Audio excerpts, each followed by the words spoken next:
With Karima here in studio. Good afternoon again. Hi, good We're afternoon. back talking the same subject. For the next 3 days. Yes, of course. And Karima, I just want to, start here with you. Yesterday, the DSG said that the process is underway, everything is transparent. But then she also mentioned something very key that, to prove transparency, they actually had to make the Western Cape redo its list.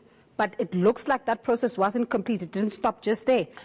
No, absolutely not. What we can confirm now is that the Western Cape has officially been told that its list is not non-racial enough. It's not diverse enough. As you know, the majority of people in the Western Cape are described as coloured, and that the list must be reflective of those dynamics. Now, of course, that is one of the key issues. Non-racialism is a principle of the African National Congress.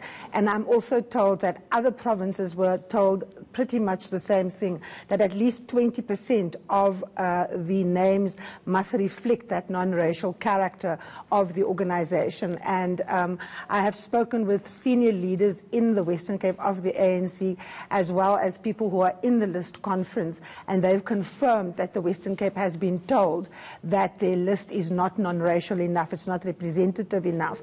And of course we know this is critical because the ANC is trying to make hay whilst the DA is divided. Patricia de Lille moving away, forming the Good Party. So they want a list that is going to be able to land in Khayelitsha, as it lands in Bonteheuwel, as it lands in Mitchell's Plain, as it lands in Observatory. And so that is the most important information that we have been able to establish coming out of the list conference at the moment. The other general principles of things like gender parity, as you know, the conditions of the list process specifies that there must be a 50% gender representation, but out of that 50%, 40% of those people must be under the ages of 35. So there's also a push for a generational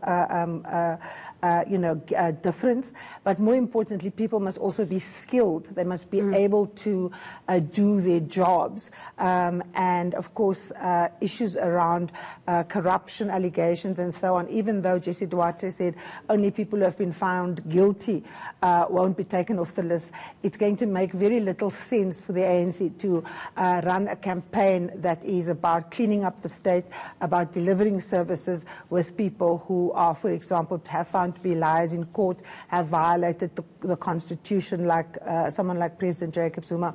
So those things are quite critical, and those conversations are going on.